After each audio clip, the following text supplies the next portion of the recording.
teman-teman, jumpa lagi ya dengan saya tetap di channel Yulili. Kali ini kita mau berbincang-bincang santai dengan dua PMI Hong Kong yang memiliki keluh kesah yang sangat luar biasa. Ternyata perjuangan dengan Mbak di depan saya. Ini gajinya berapa, Mbak? 7.000. 7.000 dolar Hong Kong. Sudah mengabdi sama majikan berapa lama? 6 tahun. 6 tahun. Di Hong Kong udah berapa tahun? 6 tahun ini. Oh, berarti pertama kali masuk ke Hong Kong itu 6 tahun. Iya, dapat itu. Jenengan berapa tahun, Mbak? 2 tahun lebih. 2 tahun lebih. Ini baru 2 tahun ya, masih fresh, tapi alhamdulillah finish ya. Finish. Nah, finish kontrak, Renew renew lagi. Berarti satu majikan. Iya. 2 tahun jalan. Oh, oke. Nice kan?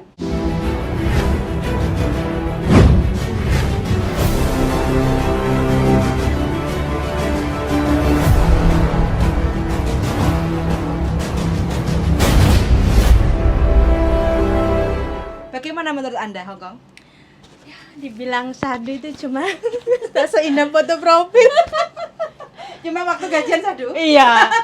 Kalau kalau libur? Iya, tuh sadunya di situ. Kalau jenengan, Mbak, bagaimana? Hong Kong itu perjuangan di mana kita mencari kayu tapi kita membutuhkan tiket Cathay Airlines. Kok mencari kayu gitu ya maksudnya? Tolong diperjelas, ini Hong Kong loh, bukan Iya. ini bukan Donomulyo loh. Rumahku di atas gunung. Dari MTR aku harus naik Siupa dulu. Dari Siupa kita harus jalan ke arah gunung Hang Sang di atas Saikung sana sekitar 40 menit baru ada rumahku. Terus masaknya itu harus pakai tungku, pakai kayu. Kita ada kompor listrik, kita ada kompor gas, tapi untuk tamu yang sangat banyak, untuk supnya kita menggunakan kayu bakar. Soalnya kita pakai kuali yang sangat besar. Wah, This is real Hong Kong. sampai mengalami hal yang kayak gitu Ya. di Hong Kong, majikan Hong Kong. Majikan Hong Kong dengan 2 mobil, rumah yang sangat besar. Pertama datang dengan 3 anak yang usia 1,5 tahun, 3,5 tahun, dan 5,5. Pertama datang. Sampai waktu mengambil job ini tahu kalau jobnya seperti itu. Aku nggak tahu kalau beneran di situ. Yang aku tahu ada di situ ada yeye, ada mama, ada nenek kakek, ada ibu ayah dengan anak 3. Itu aja yang aku tahu. Terus aku dijemput majikanku. Kok jalan aku dinaikin taksi, tapi taksi itu nggak bisa sampai di rumah, di jalan raya kayak di pos satpam. Terus kita dari turun taksi itu masih jalan sekitar 20 menit. Bener-bener kita yang real masuk hutan, yang nggak ada rumah, bahkan kita nggak akan melihat tiang listrik. Bener, hutan beneran. Iya bener. Itu arah Ho-Chung. Ho-Chung itu yang bisa ke mana ya? Pokoknya arah Ho-Chung, Ho-Chung atas lah. Di situ bener-bener hutan. Terus di situ kayak ada 1 gerbang 3 rumah.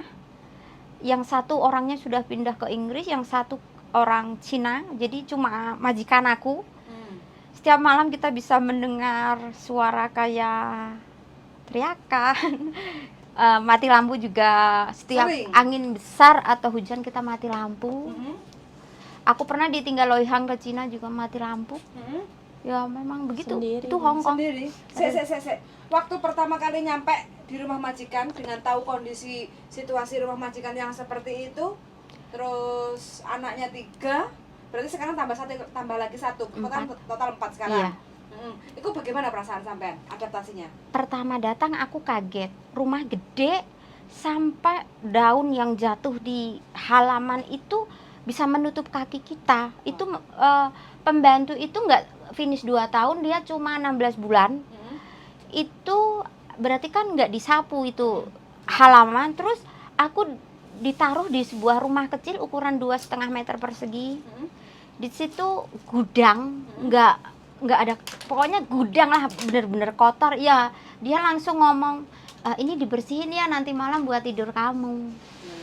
Nggak ada spray, nggak ada selimut, nggak ada bantal juga. Terus dia bilang begini, ini cecenya sebelum pulang dia pakaiannya banyak yang ditinggal loh, bisa kamu pakai. Tapi aku udah bawa dan aku liatin memang pakaian tuh juga nggak layak pakai. Jadi wah seperti ini. Terus aku taruh koperku, selesai bersihin kan aku masuk ke rumah majikan yang gede itu. Aku langsung dihadapkan dengan tumpukan jemuran yang begitu banyak, langsung aku disuruh ngelipetin baju tanpa harus ganti baju. Tapi sampean kuat 6 tahun loh. Apa resepnya? Resepnya di sini bukan karena kuat, bukan karena hebat, Heeh. karena saya adalah seorang ibu. Heeh. Ya, jadi kan ada 3 anak di Indonesia yang benar-benar membutuhkan aku, benar-benar aku adalah tumpuan mereka. Untuk rumah, untuk makan mungkin kita ada, tapi di Indonesia untuk biaya pendidikan, nah nggak bisa untuk memenuhi. Jadi ya kekuatannya gimana Berarti seorang ibu harus menjadikan anak-anaknya layak dan pantas untuk orang lain karena anak ya. Karena demi masa depan anak. demi ya? masa depan anak. Ya. Luar biasa. Sampean nggak nyangka loh perjuangannya sampai kayak gitu. Iya, nggak nyangka katanya Hongkong kok ada kayu, mosok sih ya ampun. Ya, itu yang pernah dia kalau bawa anjing kan di atas rumahku. Tetangga berarti.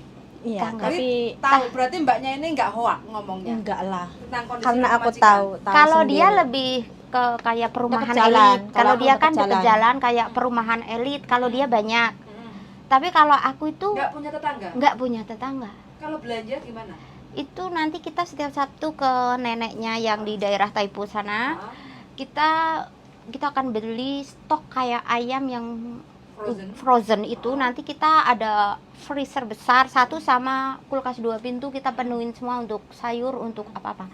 Jadi setiap Berarti Sabtu. yang ngatur makanan, masak, semua itu sampean yang menghandle. Iya, Nggak ada yang nemenin si nenek atau Nggak ada. majikan itu nggak ada. nggak ada. Jadi 4 anak dengan pekerjaan rumah. Bersih 4 tempat tidur harus di Kapjan. Heeh, Jam 6 pagi kita harus masuk dapur tit. heeh, Satu anak 1 minum air putih, snack buah 1 hap, snack kecil 1 hap untuk 1 anak. Berarti kita harus menyiapkan 3 air putih sama 6 hap untuk 3 anak yang sekolah. Sementara untuk majikanku perempuan, 1 telur rebus yang sudah dikupas dimasukin hap, 1 buah jeruk dan apel harus sudah dikupas dimasukin hap, 1 botol teh dan 1 botol air putih. Itu untuk majikan perempuan. Sementara majikan laki-laki satu kotak susu, 1 botol minum air putih dan 1 hap roti. Terus jam 7 harus ready. Jam 7 aku harus masuk kamar anak, membangunkan 3 anak dan menggantikan baju mereka sambil membangunkan mereka di kasur. Kita gantiin baju. Di meja makan sudah harus ada 3 hap roti yang nanti aku taruh di mobil. Jadi anak-anak berangkat bersama ibunya makan roti di mobil yang aku siapin di hap. Jadi malam aku harus sudah membuat roti untuk mereka sarapan. Bikin homemade Yes. roti. Yes. I made. Wah, anak 4 masih sempat untuk Masih bikin sempat. homemade Ya, roti buatan hebat sampean dia. sendiri. Iya. Nggak instan beli di toko roti gitu nggak? Kalau mereka beli bisa, Heeh. tapi aku akan terlantar di situ. Mereka tidak akan memikirkan sarapanku. Jadi aku lebih baik mengeluarkan tenaga bikin, jadi aku bisa makan secukupnya untuk aku sampai kenyang di pagi hari. Kalau aku tidak membuat berarti aku tidak ada sarapan. gitu. Iya, Tapi sebelum di Hong Kong sampean bekal pengalaman kerja di mana? di Singapura Berapa tahun? 4 tahun. 4 tahun. 4 tahun tapi aku ikut orang Malay yang bahasa Melayu yang benar-benar nenek sehat. Aku kayak di rumah sendiri. Jadi perbandingannya itu 180 derajat sama Hong Kong. Ya. Berarti ya intinya kalau banyak yang sebagian dari yang cerita ke saya itu kan mengeluh ya dengan kondisi-kondisi rumah majikan. Berarti dia nggak siap dong untuk kerja ke Hong Kong kalau seperti itu. Sampai kalau saya rasa itu parah banget loh adaptasinya. Pertama datang berat badan 68, lebih gede dari Mbak Yuli. Hari pertama kan aku dibawa ke neneknya yang arah Choi Hung sana. Tapi kok sampai rumah malam aku harus ngebersihin rumah. Aku otomatis tenagaku udah habis di Choi Hung mah. Akhirnya dia punya inisiatif, kamu bersihin rumah, kalau rumah bersih sekitar jam 10 kamu harus turun. Anak dibawa pagi sama dia. Oke, aku turun. Dia cuma ngasih aku uang $10 dari Saikung ke Choi Hung.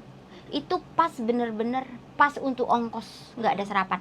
Setelah sampai di nenek kalau beli roti di parking yang harga $5 satu kayak pulpau, itu akan dibagi jadi 4 dan aku dapat seperempatnya. Itu. Untuk siang, aku jam 11 harus menjemput anak yang TK sama mengantarkan bekal makanan yang ke SD. Itu begitu datang aku udah dibawa ke pasar dulu untuk belanja dulu. Jadi ya bersihin rumahnya nenek. Nenek kalau siang ngasih makan aku, tahu apa yang dikasihkan? Kepala ikan sama durinya. Itu bener-bener pengalamanku apa ya, kayak menangis. Berapa lama itu? 1 tahun. 1 tahun seperti itu? Ya, jadi COVID itu selain musibah di Hong Kong, itu adalah penolong aku. Gara-gara COVID aku di stop dari Choi Hung, nggak boleh ke Choi Hung, nggak boleh laju. Itu bener-bener ikan kepalanya doang sama Choi Sam 1 itu dikasihkan ke aku. Sampai aku foto ya. Kalau nggak kayak ubi apa itu dikasih 1 itu. Terus tapi temanku itu dibuang aja di depan nenek kamu biar tahu kalau kamu tuh capek, kamu butuh makan. Tapi aku berpendirian, aku di sini cari uang. Aku dijahatin orang, kalau aku jahat gimana ke depannya aku.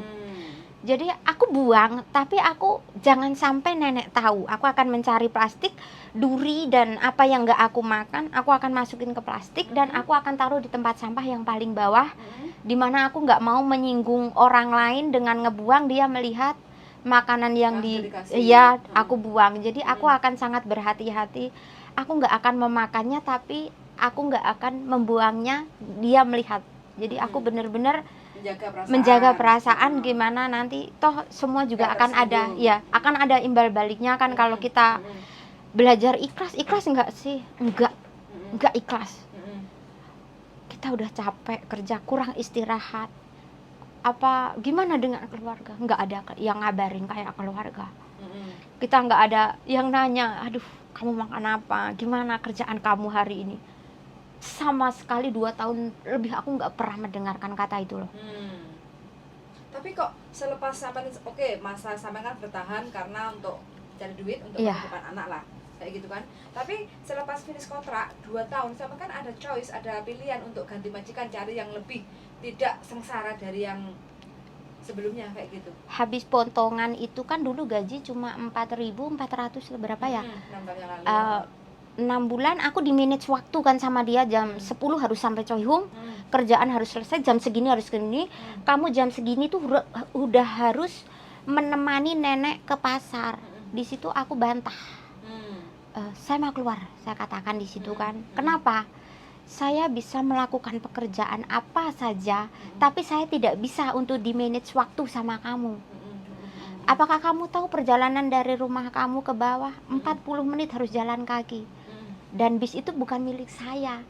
Aku harus nunggu bis yang benar-benar dari kota Saiku.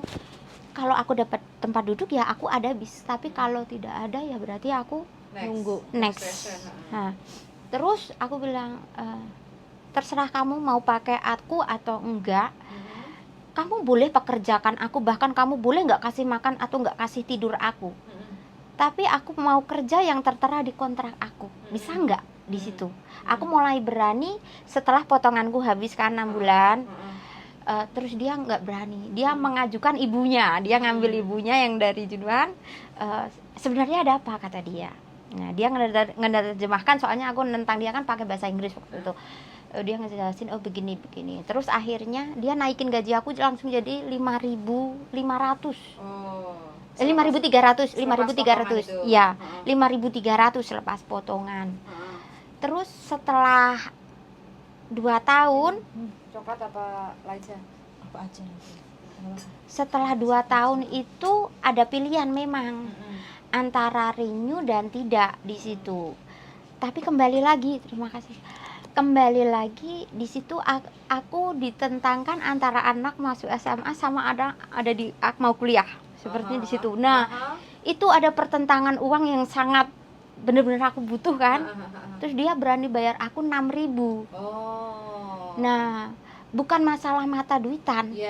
Tapi di sini aku yang butuh gimana aku benar-benar bisa menghandle keuanganku di Indonesia. Ya. Terus di situ aku bertahan lagi 2 tahun, finish lagi kan 4 tahun. Mau akhir itu mbokku nggak berani ngomong kalau dia hamil. Terus aku masak seperti biasa, banyak tamu, aku enjoy aja kan hari-hari, walaupun pernah berdebat sama mbokku sampai atas kulkas dikasih CCTV ya. Aku mah nggak peduli jadi orang yang lebih, aku nggak terlalu. Dikasih CCTV.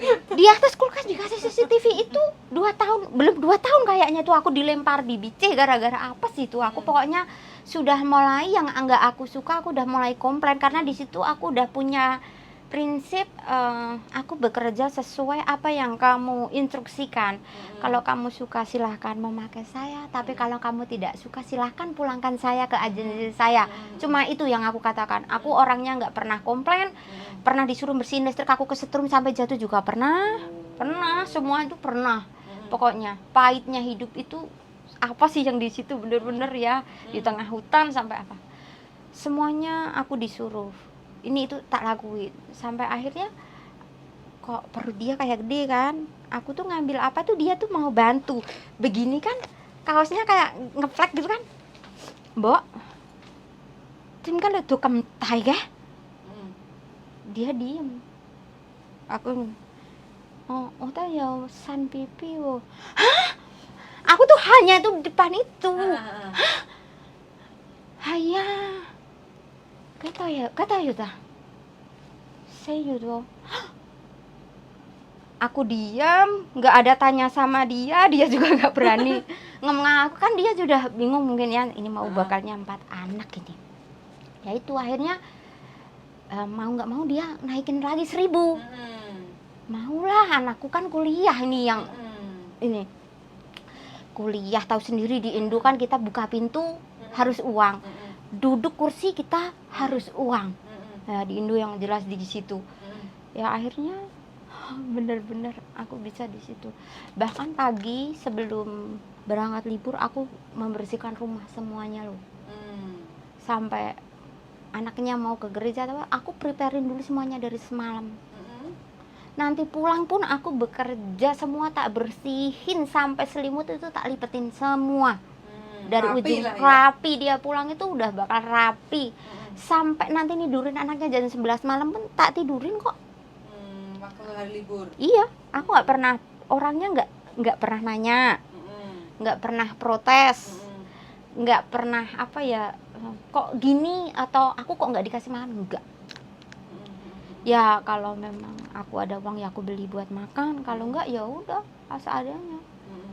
Jadi apa ya, kuncinya itu harus ada kekuatan di belakang kita, apa sih yang kita perjuangkan. Iya, luar biasa. Cuma apa ya, Tapi sampai tinggal di kayak rumah kayak Hutan. istilahnya kan kayak hutan kayak gitu ya. Feel awalnya bagaimana? Kan otomatis di situ kan kita bukan apartemen kan? takut Awalnya takut. soalnya kayak ada suara, Sering gitu. bukan seriwing, kayak orang nangis juga ada kan, Ada juga. kayak ada orang nangis, kayak ada orang gedor-gedor pintuku. Kan aku rumahnya nggak satu sama majikan, di rumah kecil di luar rumah majikan. Kalau orang kaya kan pasti dia ada kayak rumah kecil mah. Tapi sampai pernah ketemu sama hantu-hantu atau apa gitu nggak? Apa hanya suara doang?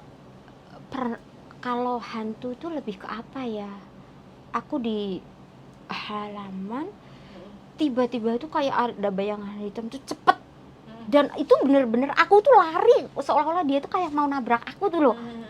Terus aku kan kembali lagi tak nyalain lampunya dan nggak ada. Terus nggak sengaja bajuku itu jatuh ke bawah. Terus kan aku ngambil tangga, ngambil di bawah, soalnya bawah itu kan udah jurang gitu kan. Di situ ada satu kuburan nenek yang sangat cantik, itu masih ada fotonya kan. Kalau orang Cina mereka ada fotonya, ada satu di situ, ada kuburan satu, kuburan Cina, tapi nggak tahu. Terus pernah mau buang sampah aku takut. Terus ada nenek yang dari Cina di rumah atas itu kan, aku tanya coba, kok aku kan nek, aku tuh mau buang sampah tapi aku takut suara itu keras sekali, sepertinya kok kayak apa sih. Terus dia bilang itu tuh cuma kayak rusa hutan yang dia tuh kayak mencari pasangannya. Kamu nggak usah takut. Tapi aku tetap takut lah. Kok kayaknya itu tuh kalau menurutku bukan rusa, kayak apa sih, binatang yang gede yang kayaknya nanti berdiri di depanku bahkan nerekam aku. anjing liarnya banyak, mesin cuci pernah kemasukan ular. Loh. Sengeri itu? Iya. Kan hutan. Cing. Mesin cuci kan di Coba luar deh rumah. kepengesan Hangsan ayo. Aku takut. Ayolah Hangsan lah, nanti kita tunggu ya. Ayo. Kalau mati lampu, Aku waktu jalan-jalan ke mana gitu enek babi, saanake 5. Iya. Iku aku wis Kalau siang mah itu nggak benar. ada. Kalau siang ada, pagi aku berangkat pagi-pagi libur banget ada. Itu ada. Baris 8 pun ada babi gede. Ada. Sering Memang. aku bawa anjing itu. Masa? Memang ada. Monyet-monyet gitu. Banyak kita binatang buas kayak landa. Yang paling mengerikan itu di sana anjing hutan. Iya. Anjing Gede hutan banget itu tuh, kayak kambing. bulunya tuh sampai kayak gondrong gitu lah istilahnya. Itu tuh kayak apa ya? Tapi gigit gak itu? gigit pertama Kayak aku tiger digigit gitu loh, sampai bulunya itu. tasku hancur. Sama aku kan pakai rok panjang waktu dulu aku di Jawa kan. Iya. Itu hancur rokku dimakan anjing. Aku berdiri diam, aku teriak, aku pakai bahasa sekuatku, Cece, ada anjing. Itu nggak ada orang datang di sini, tuh orang emle ya, nggak mau peduli apa Masa? kamu mau apa, nggak ada. Tapi ada orang nggak? Ada, aku cuma Tapi diliatin, nggak ditolong. nggak ditolong. Tapi yang aku takutan bahwa aku bisa mati sama anjing nih di sini. Kan anjingnya itu benar-benar kotor, rusak ya, kayak Iya. penyakitan lah. Namanya Anjing juga itu bukan liar hanya kan? satu dua loh, bergerombol. Iya, liar itu. Anjing liar. Mm-mm. Itu bener-bener anjing liar, bergerombol anjing itu. Terus? Itu ya aku kalau inisiatif, kalau anjing itu banyak, aku akan berdiri seperti patung di tengah jalan walaupun itu siang hari. Jadi nunggu mereka itu kayak bubar, Heeh. kita gerak mereka akan nyerbu bareng loh. Masa? Iya. Gitu. Heeh. Berarti Jadi kita kita harus harus diam. berdiam berdiri udah. Diem, Nggak udah diem, ngapa-ngapain. nunggu kayak kita ya napas lah, tapi jangan dia nanti bubar pergi sendiri. Tapi sekali kita gerak, Kayak menantang gitu ya. mereka akan maju barengan. Habis kita mancing, benar itu. Di atas saya pun memang kita ada anjing liar. Berarti tekniknya kalau ketemu Diem. yang kayak gitu kita diam. Diem. Iya, udah diem. Diem. Nggak Tapi se- takut nggak ketemu yang kayak takut, gitu? Iya, takut yang ya, ditakutnya di anjing itu, anjing liar. Yang aku takutin tuh kayak rabies yang sekarang Kan ada kalau itu. gigit kan itu Matilah bahaya. kita. Heeh. Ya cuma itu. Soalnya mereka kan makannya kan apa aja di hutan. Ya. Namanya liar ya. Iya. Wah ngeri. Sampai aku tegang mendengarkan cerita ini. Bukan itu Typhoon yang- aja, kadang juga Itu banyak yang mafia typhoon di kapan sana. dulu itu yang gede itu kan? Heeh. Tahu nggak? Kantong sampah yang warna hitam aku dapat 20 sampah kantong hitam itu. Heeh. Buangnya gimana? Ke tempat sampah. Berapa perjalanan buang sampah? Setengah jam pulang pergi. Jauh dia. Bawa troli itu. Bawa troli didorong kayak orang Mm-mm. kuli bangunan itu. Iya, troli gede Setiap itu. hari. Setiap hari itu kalau hari Selasa ya, kan aku udah feeling nih nenek datang. Buang sampah itu nenek udah wanti-wanti. Pulang bawa kayu ya. Jadi troliku aku isi kayu pulangnya. Aku tuh paling sedih itu ya. Kalau kutekan itu bukan kayak gaya sok-sokan, bukan. Aku tuh sebenarnya kayak nutup angus yang masuk ke kuku tuh kan nggak bisa. Kami nyari kayu, kasihan tau nggak aja beneran. Itu kan mama bilang kan itu harus dibersihin di apanya? Di itu loh luarnya angusnya tuh loh. Aku udah pakai sarung yang namanya angus banyak. Aku tuh yang gitu. Iya, bener, aku nggak bohong. Itu real. Aku masak pakai kayu, iya. Nyari kayu, iya. Siapa mbak? Siapa? Yuni pom pom.